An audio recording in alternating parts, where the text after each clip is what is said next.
네, 안녕하세요. 리치맵 대박 공략주입니다. 매일 전문가분들의 포트폴리오를 통해서 시청자 여러분들을 성공 투자의 길로 안내해줄 프로그램인데요. 오늘은 금요일 두 번째 시간 돌아왔습니다. 이대열 대표님 나와주셨습니다. 안녕하세요. 네, 안녕하세요. 네, 벌써 한 주가 훅 갔어요. 네. 이번 주 어떻게 보내셨나요? 네, 이번 주 시장 자체가 좀 오늘은 좋았습니다만 엎치락뒤치락 하는 그런 네. 모습이어서 좀 정신없게 보냈다. 네, 그렇게 말씀드릴 수 있습니다. 네, 오늘 또 금요일이다 보니까 네. 한 주의 종목 수익률을 산정해보고 네. 1위 종목을 뽑아보기도 하는데 네. 좀 속상한 소식도 네. 있어요. 예, 그렇죠. 네. 그렇지만 이거는 종목 얘기는 조금 이따가 다시 하고요. 본격적으로 장 마감 시황 보고 다시 돌아오도록 하겠습니다. 11월 2일 금요일 이번 주 마지막 거래일이 마감됐습니다. 양대 지수 모두 상승으로서 정리가 됐는데요. 오늘 코스피 지수가 20포인트의 상승으로서 반등을 보여줬습니다. 1918선으로 마감됐고요. 장중 고점 1921선까지는 회복하지 못했습니다. 코스닥이 4포인트 상승하면서 510선 위로, 또 지수 선물 역시 3포인트 상승하면서 강세 흐름 보여줬습니다. 다음 수급 보시겠습니다. 오늘 투신권에서는 결국 1,100억 원 이상의 강한 매수 보여줬습니다. 기관 전체적으로 수급이 2,000억 원 이상으로 마감됐는데요. 개인이 2,000억 원 가까이 팔았고 외국인은 90억 원 이상의 순매도로 정리된 모습이었습니다. 시가총액 상위 기업들 오늘 주가 현황 보겠습니다. 오늘 IT주의 행보가 상당히 두드러졌습니다. 미국의 경제지표 호조 소식들, 경제 둔화에서 이제는 회복될 것이라는 기대감으로 뒤바뀌는 모습이었습니다. IT주가 상승을 주도하는 모습이었고요. 삼성전자가 2.3% 올랐고 이 밖에 대형주들의 주가 역시 줄줄이 상승했습니다. 반면 현대차와 포스코, 이 밖에 한국전력이나 삼성생명 등 일부 자동차주는 상승에 동참하지 못하는 모습도 보였습니다. 방어주가 많았는데 이들을 제외한다면 많은 대형주가 대부분 상승했습니다. 자세히 보면 LG화학이 2.7%, SK하이닉스가 1.7%, 신한지주와 현대중공업, SK이노베이션, KB금융, LG전자 등이 모두 급등으로써 오늘 장을 마무리했습니다. 우리금융과 같은 금융주까지 상승을 보였는데요. 우리금융주가 모처럼 만에 4% 가까이 급등하면서 1,600원 선을 기록했습니다. 업종별 동향 보시겠습니다. 역시나 상승률 1위 업종에는 변함이 없는 모습입니다. 오늘 은행주, IT, 종이목재, 기계, 건설업종이 각각 상승 보였습니다. 은행주 중에서도 외환은행이 무려 6% 급등했습니다. 모처럼 만에 은행주들의 상승세가 두드러졌습니다. 기계, 건설업종, 의료장비업종 모두 각각 1% 이상의 상승률 보였습니다. 하락업종 보시겠습니다. 오늘 음식료 1% 넘게 하락했고 보험, 전기가스업, 운수창고 각각 하락세로서 마감한 모습이었습니다. 마지막으로 외환시장 동향 보시겠습니다. 원달러 환율이 하루 만에 하락세 보였습니다. 어제 종가 대비 20전이 상승한 1,092원에 개장했는데요. 오늘까지 나흘째 1,090원 문턱을 넘어서지 못했고요. 어제 종가 대비 50전이 하락한 1,091원 50전에 오늘 장 마감했습니다. 11월 2일 장 마감 시황 여기까지 보시겠습니다. 네, 11월 2일 거래일 두 번째 장 마감 시황 봤습니다. 오늘 두 번째 거래일이었는데 네. 그 양대 지수가 다 이제 반등을 성공했죠. 네, 그렇죠. 네, 오늘의 포인트를 간단하게 네. 짚어주신다면 어떤 게 있을까요? 네, 금일 시장의 포인트는 바로 중국의 PMI 지수가 되겠습니다. 네. 이 PMI 지수라는 것이 이제 구매 관리자 지수를 의미하는 것인데 50포인트가 기준입니다. 네. 50포인트 이상이면 경기 확장을 의미하는 것이고 50포인트 아래로 내려오게 되면 경기 위축을 의미하는 것이라서 상당히 좀 중요한 경제 지표 중에 하나라고 볼 수 있는데 문제는요. 다른 나라가 발표한 것도 아니고 바로 G2로 대변되는 중국이 경기 확장을 의미하는 50포인트가 넘었다라는데 투자자들이 조금 환호를 한 것이다라고 네. 보이는데 이게 지금 금일 시장의 가장 핵심이었어요. 그리고 미국 주택 지표도 지금 소폭 개선되는 것으로 발표가 네네. 됐죠. 네. 그러다 보니까 뉴욕 증시가 좀 급등은 아니더라도 1%대의 그 상승을 좀 해줬다. 그렇게 보이고 그런 영향을 받아서 우리 증시가 조금 환호는 했지만 아침에 갭 상승하고 난 뒤에 뚜렷한 모멘텀이 없었어요. 네. 그래서 그냥 옆으로 가는 흐름이 나타났고 오히려 매물 압박을 조금 받는 그런 모습이어서 시장이 좀 아직까지는 좀 불안하구나라는 생각을 좀 지울 수가 없었습니다. 네. 그리고 금일 그 매매 동향에서 네. 그 외국인들의 투자 동향이 네. 상당히 좀 그 눈길을 좀 끌었었는데 외국인들이 지금 굉장히 눈치 보기 장세를 연출시키고 있다라고 판단이 됩니다. 왜 이유가 뭐죠? 금일 지수가 네. 1%대의 그 강한 상승을 한 상태에서 옆으로 네. 가는 흐름이 나타났다고 제가 말씀을 드렸는데 네. 이러한 그 과정에서 외국인들의 매매가 아주 소강 상태를 보였어요. 큰 폭의 매물도 아니고 네. 아니면 또 매수세가 강하게 들어오는 것도 아니고요. 네. 거의 뭐 기관 투자가들 대비한다면 그냥 약한 매물 정도밖에 안 됐어요. 그래서 뚜렷하게 매수 매도의 방향을 결정짓지 않는 그런 모습을 보였단 말이죠. 그런 측면이 지금 1900선 초반대에 있는 지수대가 밸류에이션적으로 보면 싸다고 느낄 만한 자리인데도 외국인들의 강한 매수세가 유입되지 않았다라는 것은 여전히 좀 환율에 대한 부담감을 좀 아직도 안고 있지 않은가라는 네. 추측을 조금 해볼 수 있었고요. 네. 금일 조금 더 기관들 입장에서 조금 특징적인 게 있었습니다. 바로 네. 투신권과 연기금의 그 강한 매수세가 유입이 되어서 네. 코스피 지수가 하락하는 것을 막아줬다라는 데 좀 의미가 있는데 원래 연기금의 이 투자 성향 자체가 좀 굉장히 좀 장기 스타일이거든요. 장기 스타일이라는 걸 감안을 한다면 금일 이 1900 지수대가 대형주 위주에 있어서는 밸류에이션 매력이 조금 부각되는 자리가 아닌가라는 생각을 좀 해볼 수 있습니다. 그리고 뭐 프로그램 쪽은 뭐 차익 비차익 소강 상태여서 뭐 뚜렷한 모멘텀이 없었다라고 정리를 좀 할 수 있겠네요. 네, 그렇군요. 네, 오늘 장 포인트까지 짚어봤는데 다음 주 장이 또 기대가 되잖아요. 네. 그 포인트는 조금 이따가 투자 전략을 들어보도록 하고요. 네. 저희는 본격적으로 포트폴리오를 보고 다시 진행하도록 하겠습니다. 네, 먼저 주식 천왕입니다. 장 불안으로 현금 비중 80% 보유하고 계십니다. 동아약품 비중 20%, 매수가 6,250원, 목표가 8,000원, 손절가 마이너스 5% 제시하셨습니다. 다음은 김지훈 대표입니다. 첫 번째 경봉인데요. 비중 30% 보유하시고요. 매수가 5,000원, 목표가는 1차 7,500원, 2차 9,900원, 손절가 4,700원 제시하셨습니다. 다음은 에이티넘 인베스트입니다. 역시 비중 30%고요. 매수가 1,380원, 목표가 1차는 2,000원, 2차는 2,900원, 손절가 1,200원 제시하셨습니다.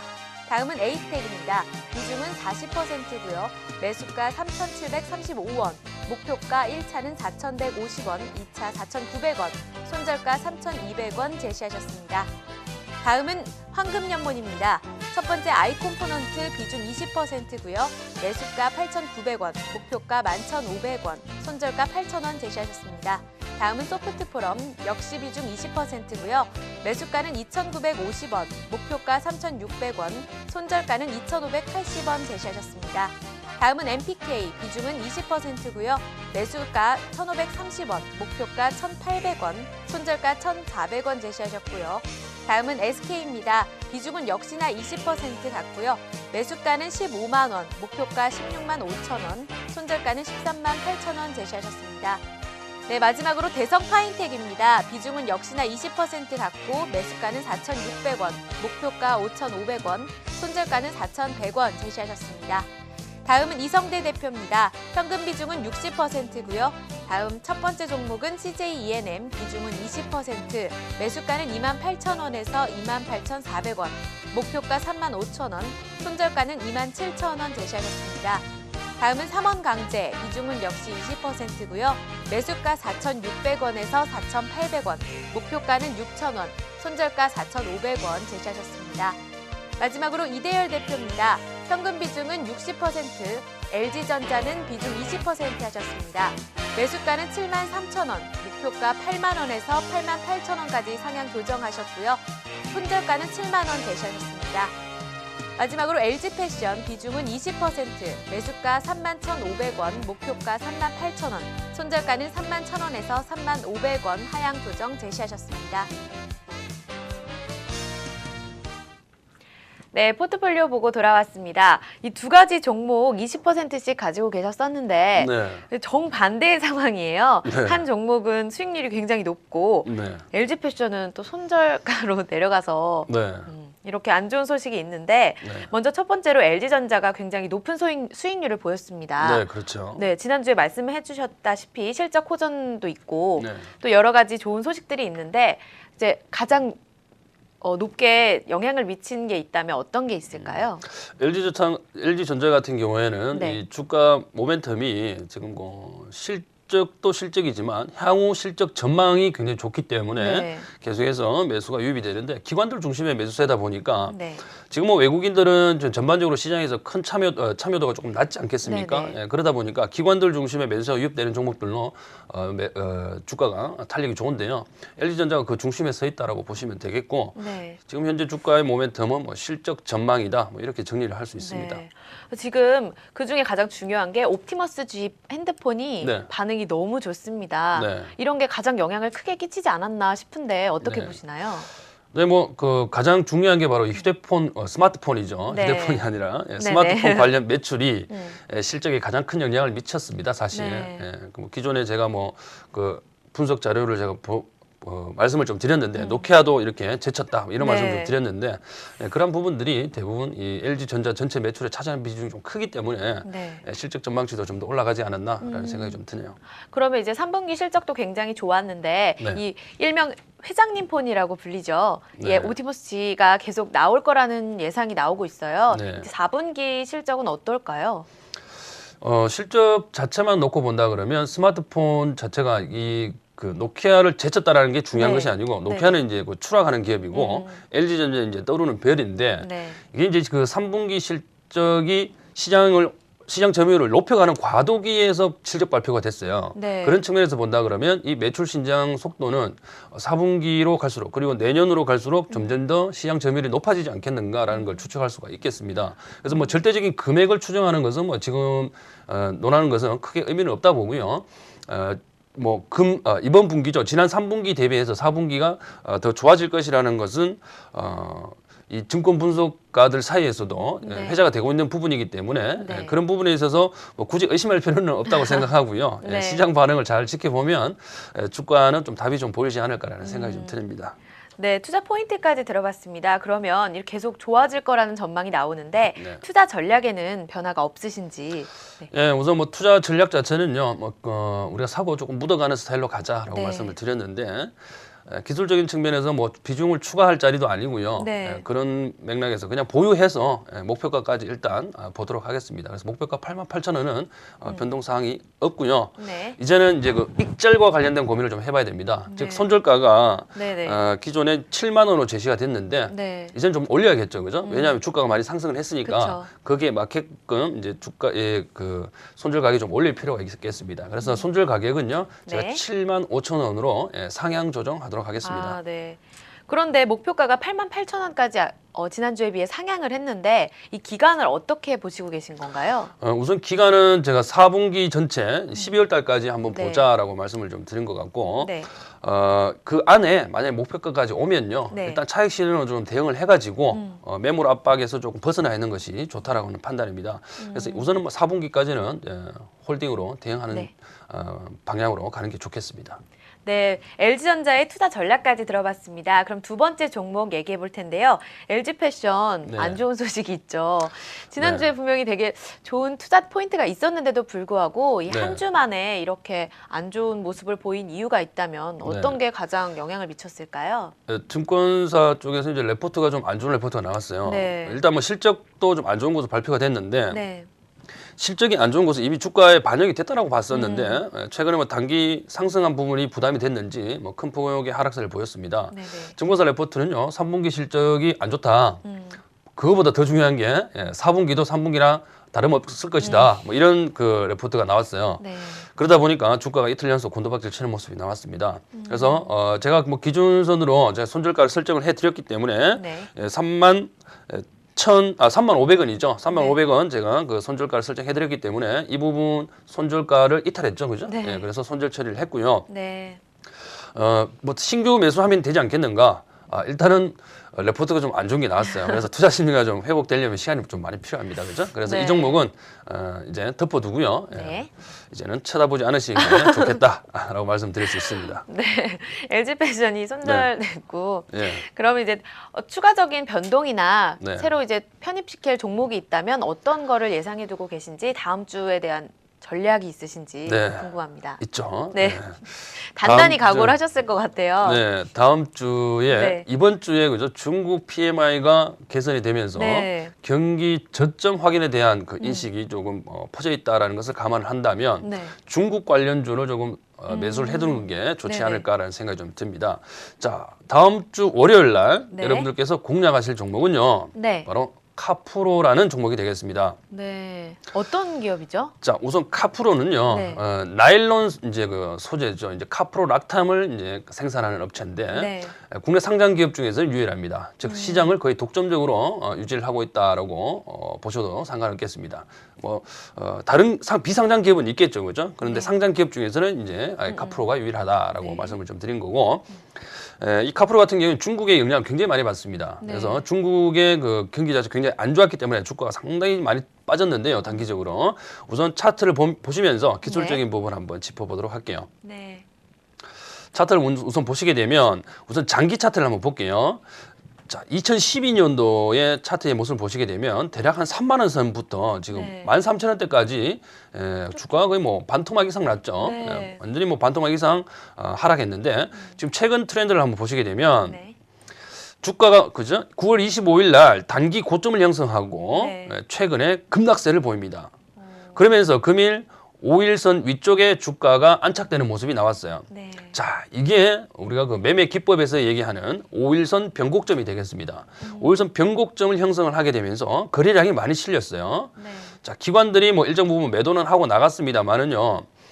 이것은 주가 상승에 따른 그동안의 뭐 물량 정리 개념으로 보시면 되는 거고 네. 일단 중국의 이슈가 들어왔기 때문에 이 종목 역시 빠른 반등을 시현할 가능성이 높습니다. 그래서 현재 13,250원 금일 종가인데요. 네.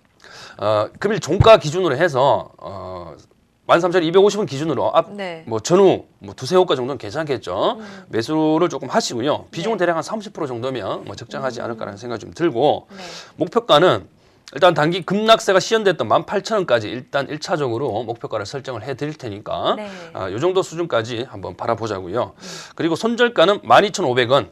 어제 저가예요. 어제 저가. 네. 어제 저가를 이탈하게 되면 추세 연장이니까 그때는 네. 손절로 대응해 주신 게 맞고요. 네. 왜 목표가를 짧게 뭐 21선까지 보지 않았느냐? 이게 일주일에 한 번 나와서 제가 방송을 하기 때문에 네.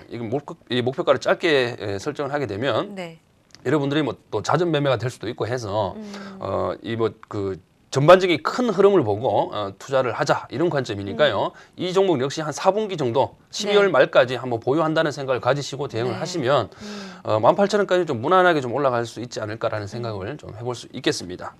네, 새로운 투자 종목에 대한 투자 전략과 투자 포인트까지 짚어봤습니다.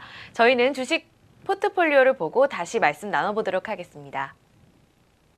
네, 먼저 주식 천왕입니다. 장 불안으로 현금 비중 80% 보유하고 계십니다.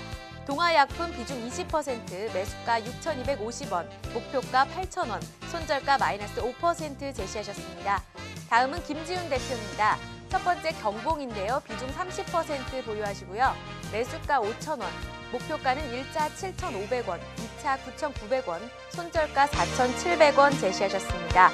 다음은 에이티넘 인베스트입니다. 역시 비중 30%고요. 매수가 1,380원, 목표가 1차는 2,000원, 2차는 2,900원, 손절가 1,200원 제시하셨습니다. 다음은 에이스텍입니다. 비중은 40%고요.